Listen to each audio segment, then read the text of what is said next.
नमस्कार, राष्ट्रीय लोकवाणी में आपका स्वागत है। मैं हूं इंदु पात्रा और आइए सबसे पहले नजर डालते हैं अब तक के सुर्खियों।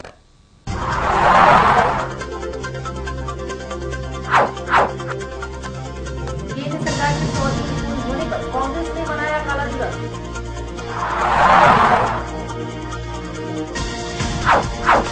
पश्चिमी क्षेत्र में कार में लगी आग,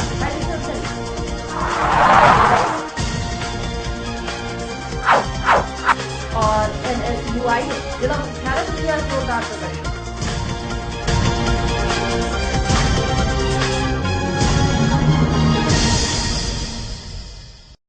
और अब खबरें विस्तार से। केंद्र सरकार के 100 दिन के कार्यकाल के पूरे होने पर पूर्वी सिंहभूम जिला कांग्रेस कमेटी ने साक्षी गुलचक्कर पर धिक्कार काला दिवस मनाया। इस दौरान कांग्रेसियों ने अपने मुंह पर काला पट्टी लगाकर भाजपा सरकार के खिलाफ अपना विरोध प्रकट किया। और इधर सड़क पर उतरे कांग्रेस नेताओं का कहना था कि मोदी की सरकार में कई मंत्रियों पर खुलासा हो रहा है और भ्रष्टाचार बढ़ गया है। इसके बावजूद सरकार चुप्पी साधी हुई है, जबकि यूपी की सरकार में ऐसा नहीं था। वर्तमान सरकार जनता को अब तक केवल धोखा देने का काम कर रही है। देश सुरक्षित नहीं है और ये सरकार देश को गर्त में ले जा रही है। इनके मंत्री राजनाथ सिंह, इनका मंत्री गौड़ा रेल मंत्री, इनका बेटा चोरी में फंस रहा है, रेप केस में फंस रहा है, लेकिन जापान में बैठ के डंका बजा रहे हैं। जापान में बैठ के डंका बजाए और भ्रष्ट मंत्रियों पर खड़े, जैसे कांग्रेस पार्टी ने किया था। बंसल का भतीजा आरोप लगा तो उन्होंने रिजाइन दे दिया था, हटवा दिया था। उसी तरह ये तो स्वच्छ अपना इनका बहुमत है, करे और नहीं तो हम लोग सोचेंगे कि भ्रष्टाचार के गंगा क्या बोलता भगीरथ है, बस उनके घर से भ्रष्टाचार बोलने से नहीं काम करने से होते। भ्रष्टाचार मिटाने की बात होती है, कांग्रेस पार्टी ने भ्रष्टाचार मिटाया है। इसीलिए हम लोग आज काला बिल्ला के साथ जनता को इन्होंने धोखा दिया है, धोखा के विरोध में आज काला पट्टी पहन के पूरा पद यात्रा की।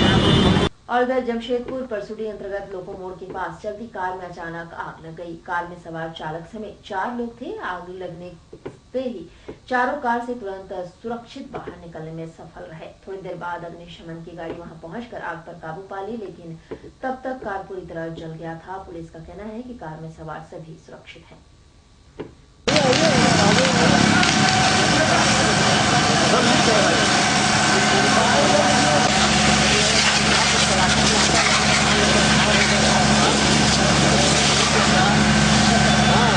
परिवार लेकर जा रहा था कोई और अचानक उसका एसी में कुछ धुआं फेंकने लगा, गाड़ी रोक करके, और यहाँ पर बोनट उठाकर देखा तो आग लग गया था। तो हालांकि वो बैटरी खोलने का प्रयास किया लेकिन नहीं खुल पाया, तब तक आग ज़्यादा पकड़ लिया था। आदमी सुरक्षित है, आदमी को कोई जख्म अभी तक के पता अनुसार नहीं लगा है। परिवार लेके जा रहा था, वो अपना चला गया है। कितने आदमी गाड़ी में थे? मात्र 3 आदमी थे, वो वाइफ हस्बैंड था, एक ड्राइवर था। और इधर NSUI की जमशेदपुर इकाई ने पिछले दिनों जमशेदपुर के कोऑपरेटिव कॉलेज में हुए मारपीट की घटना में गिरफ्तारी की मांग को लेकर जमशेदपुर जिला मुख्यालय पर प्रदर्शन किया। साथ ही जिला प्रशासन के वरीय अधिकारियों के नाम एक मांग पत्र भी सौंपा। गौरतलब है कि बीते दिन अखिल भारतीय विद्यार्थी परिषद ने भी इस मामले को लेकर जिला मुख्यालय पर प्रदर्शन किया था। इस दौरान प्रदर्शन में शामिल NSUI के कार्यकर्ताओं ने कॉलेज में हुए मारपीट की घटना की निंदा की। प्रदर्शन के दौरान इनका मानना था कि कॉलेज परिसर में विद्यार्थी परिषद के लोगों के द्वारा हंगामा किया जाता है और जब मारपीट की घटना हुई थी उसमें NSUI के लोग ही जख्मी हुए थे। और पिछले दिनों उन्हीं के प्रतिनिधि मंडल द्वारा आदिवासी छात्रावास में पुलिस की अगुवाई में छापेमारी की गई थी। इन्होंने बताया है कि इस मामले में जिला प्रशासन को निष्पक्ष जांच करवानी चाहिए और दोषियों पर कड़ी से कड़ी कार्रवाई करनी चाहिए। कॉलेज में मारपीट की घटना हुई है विद्यार्थी परिषद और NSUI के बीच, तो उसमें हमारे NSUI के कार्यकर्ता भी घायल हुए हैं और उनके ऊपर जाति सूचक शब्द का प्रयोग किया गया ABV के द्वारा। तो उन्हें तत्काल गिरफ्तार करनी चाहिए और पुलिस को एक तरफा काम नहीं करना चाहिए। कल जो जानकारी मिली है कि वहाँ हॉस्टल में जाके, आदिवासी हॉस्टल में जाके वहाँ पुलिस की छापामारी पड़ी। वहाँ पर विद्यार्थी परिषद के नेता वहाँ मौजूद थे और उनके ऊपर हम लोग हरिजन एक्ट का मुकदमा दर्ज किए हैं, लेकिन अभी तक पुलिस गिरफ्त से दूर है। हम लोग मांग करते हैं SSP महोदय से, DC महोदय से गिरफ्तार किया जाए अविलंब। और इधर जमशेदपुर के गैर टिस्को क्षेत्र में बिजली की खराब व्यवस्था के खिलाफ जमशेदपुर लोकसभा युवा कांग्रेस कमेटी तथा स्थानीयों ने संयुक्त रूप से गुलमोरी स्थित विद्युत विभाग कार्यालय पर प्रदर्शन किया। साथ ही सहायक अभियंता विद्युत विभाग के नाम एक मांग पत्र भी सौंपा। इस दौरान स्थानीय तथा कांग्रेसियों ने जमकर विभाग के खिलाफ नारेबाजी की। प्रदर्शन में शामिल युवा कांग्रेस जिला उपाध्यक्ष राकेश साहू ने बताया है कि जमशेदपुर शहर के विभिन्न बस्ती इलाकों में जहां सरकारी बिजली है वहां विभाग की ओर से कोई ध्यान नहीं दिया जाता है और पूरे 24 घंटे में लोगों को 10 से 12 घंटे ही बिजली मिलती है। साथ ही बिजली के पोल की भी व्यवस्था चरमराई हुई है और जगह जगह बिजली के तार लटके पड़े हैं जिन पर भी विभाग कोई ध्यान नहीं देती है। वहीं इस दौरान स्थानियों का कहना था कि पूरे क्षेत्र में बिजली की लचर व्यवस्था से जनता परेशान है और इससे सबसे ज्यादा असर बच्चों की पढ़ाई पर होता है। साथ ही साथ इन्होंने बताया कि बिजली के बिल में भी पिछले कई महीनों से गड़बड़ी हो रही है। जहां एक तरफ क्षेत्र में बिजली गुल है वहीं दूसरी ओर बिजली के बिल ज्यादा आ रहे हैं। मांग पत्र के माध्यम से इन्होंने मांग की है कि 10 दिनों के भीतर क्षेत्र में बिजली व्यवस्था को दुरुस्त किया जाए, अन्यथा पार्टी विभागीय कार्यालय का तालाबंदी करेगी।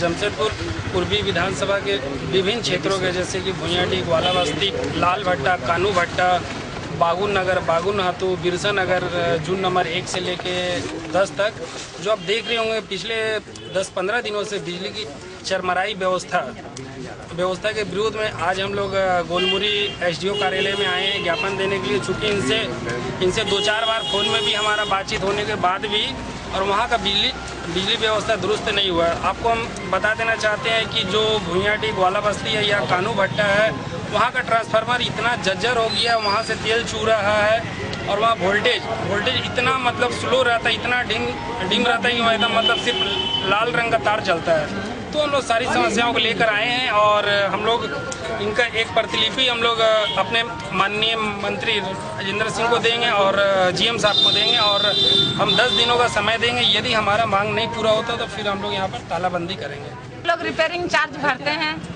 और रिपेयरिंग कभी भी होता नहीं और बस्ती में जाके देखा जाए पूरा तार झूल रहा है, कभी भी खतरा हो सकता है। बिजली का व्यवस्था ही एकदम थोड़ा से बत्ती जलता है सांझ का टाइम में, रात का टाइम में रहता नहीं। बच्चा लोगों को पढ़ने का दिक्कत होता है, चाहे बिल भी ज्यादा जाता है। जब बिजली जलता नहीं बिल ज्यादा जाता जैसे कैसे हो रहा है कम से कम 6-7 महीना से।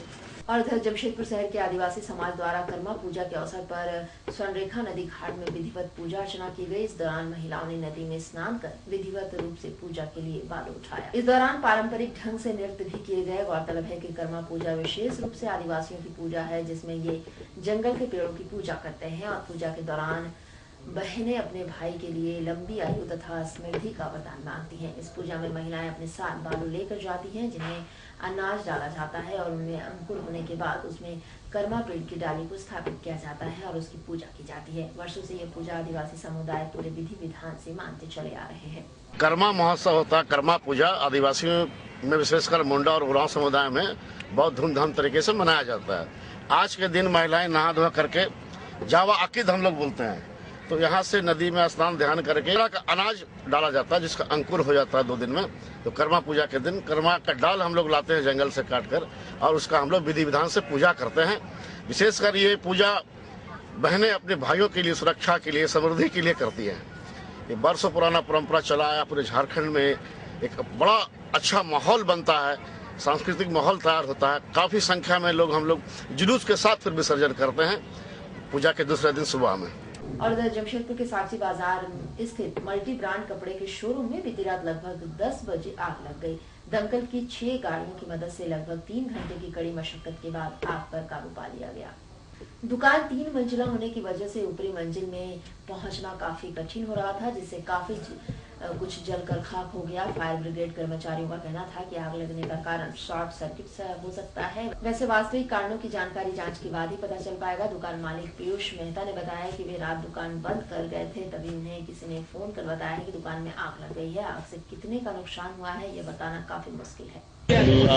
ये क्या रेडीमेड गारमेंट शोरूम है, प्यूमा ब्रांड स्टोर है और आई थिंक मतलब शॉर्ट सर्किट के हिसाब से लगी आग का। हम लोग सोच रहे उसी लिए लगी है। कितने का नुकसान हुआ ये तो आइडिया नहीं, कुछ पता नहीं अंदर में क्या हुआ नहीं, अभी तक हम लोग अंदर गए ही नहीं है, कुछ आइडिया नहीं। स्टाफ ने बताया यहाँ के अगल बगल के कस्टमर, सुख सागर के कोई कस्टमर उससे पता कि धुआं फेंक रहा, तो तुरंत घर से फिर आए हम लोग। और इधर उधार के पैसे मांगने पर कपाली निवासी गुड़िया प्रवीण को उसके बहनोई ने उसे हंसुए से मारकर जख्मी कर दिया। जख्मी गुड़िया को उसकी पड़ोसियों ने इलाज के लिए एमजीएम अस्पताल में भर्ती कराया है। उसकी स्थिति वहां नाजुक बनी हुई है।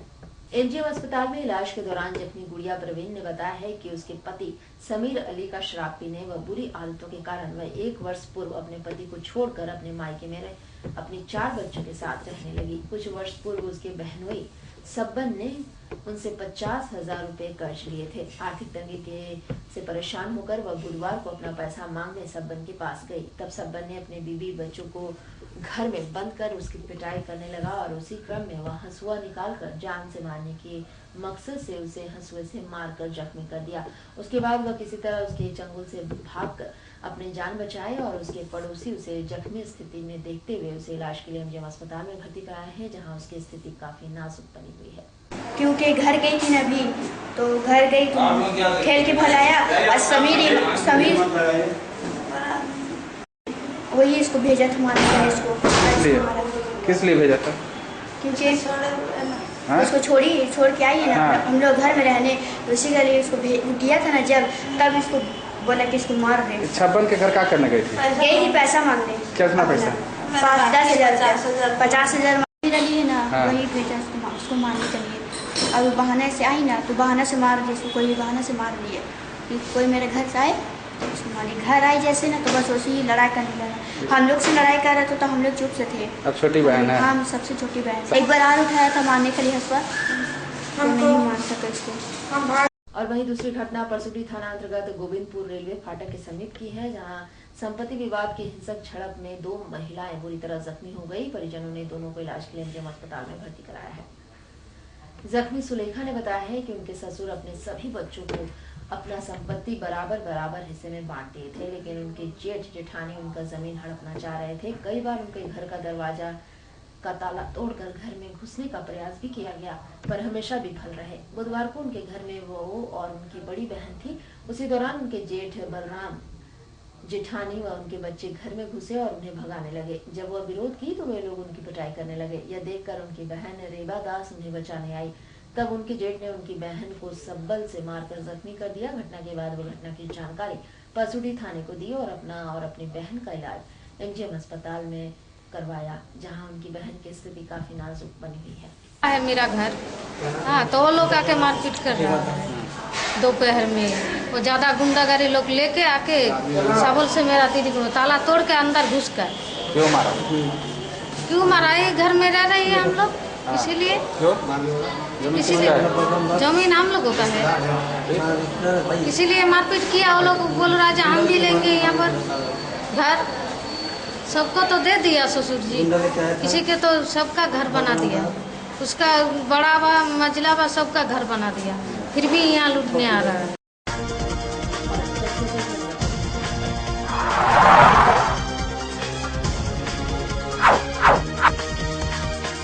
सरकार के 100 दिन होने पर कांग्रेस ने मनाया काला दिवस।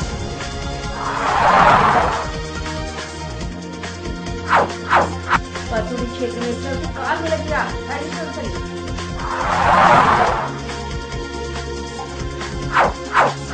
और एनएसयूआई ने जिला मुख्यालय को किया जोरदार प्रदर्शन।